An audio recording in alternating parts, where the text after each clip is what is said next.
What's up, guys? It's Gnosis the God, and today I've got another DC Universe Online video. And today I'll be answering two major questions. The two questions are, what are mods, and why do you need them? So first of all, I'm going to explain what mods are. So mods, they're pretty self-explanatory. They modify your gear.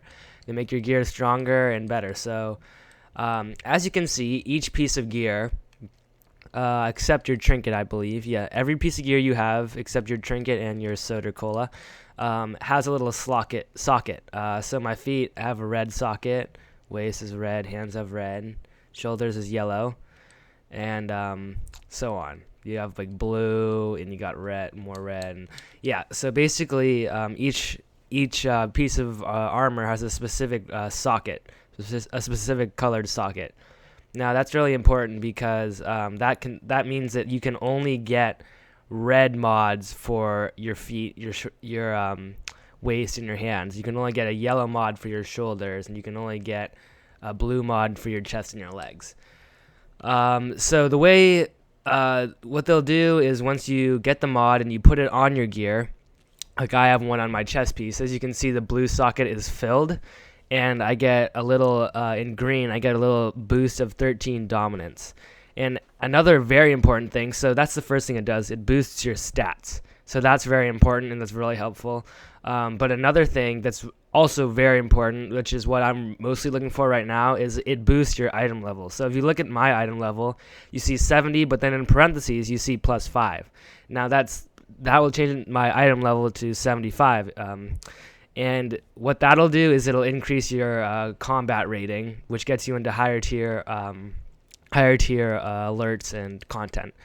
Check out my video on how to raise CR on that. But yeah, okay, so that's basically what they do. They boost your stats and your item level, therefore boosting your combat rating. But the way that you get them is kind of complex, or at least it can be complex. The first way, that's the harder way in my opinion.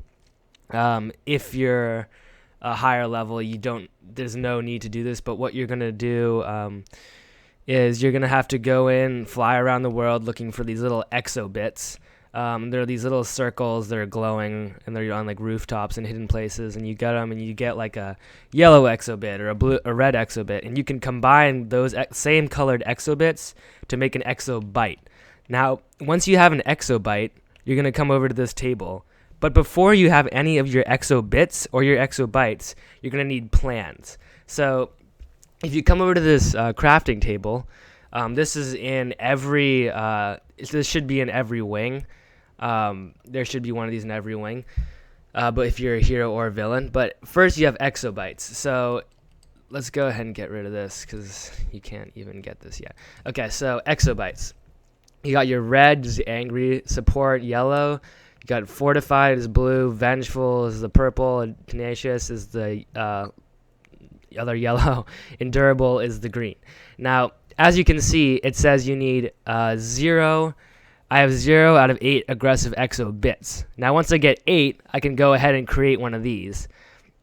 And once you have, now the next step is you're going to need a plan to make a supply, or what we're talking about today, a mod. Now, the way you get plans is pretty simple, actually. You'll get them, they'll drop from enemies above level 30, like after you beat a boss or something. They're usually dropped from boss fights, or you'll pick it up. Yeah, they're usually dropped from boss fights and lower level missions. And then once you get those, so say I got a plan for equipment mod alpha that boosts my dominance and health. So I got it. So I got the plan. I click like accept and I use it. Now I come over here and you'll see that in my equipment mods alpha, I can make one of these mods. So it says I'll need 1 fortified exo byte and equipment interface alpha.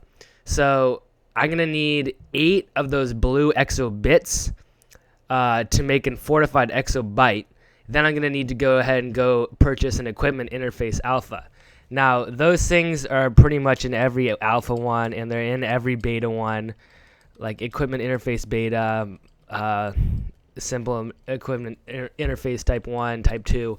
So Yeah, that's pretty simple. But now, what you're gonna need to do, they're gonna become harder to craft as you get farther, like depending on how powerful the mod is. But say I want the like worst mod, which is the alpha. So I need the interface alpha. So I go over here. There will be vendors around your crafting station, and these vendors should sell. So here, these guys are selling plans. So if one doesn't drop for you, you can go ahead and purchase one from these guys. They sell beta plans. They sell the actual plans themselves. They actually cost a pretty good amount of money. But okay, hopefully this guy sells. Okay, so this guy is selling the parts. So equipment interface alpha. So if I purchased that, and then I went over here, and of course I had the exobyte, I'd be able to craft the mod. And once I crafted the mod, I could come over here, and it'd be in my inventory, and I could put it onto my, that was a blue one, so it'd have to be either my chest or my legs. My chest is already full, so I'd put it on my legs, and it boosts my item level by a little bit, and it would boost my stats a little bit as well. So that's basically what they do. They are definitely worth getting. Check out my video on how to easily get mods if you don't want to craft them. This is the guide on how you craft them and basically what they are. If you want a quick way to just buy them, equipment mod type 3s, only type 3s and type 4s. I believe type 5s as well. Go ahead and check out my video on how to easily get those mods. But this has been a Gnosis the God video, guys. If you like what you saw, it was helpful, go ahead and give it a thumbs up. If you have any questions, leave a comment below, and subscribe for more video tutorials on DC Universe Online.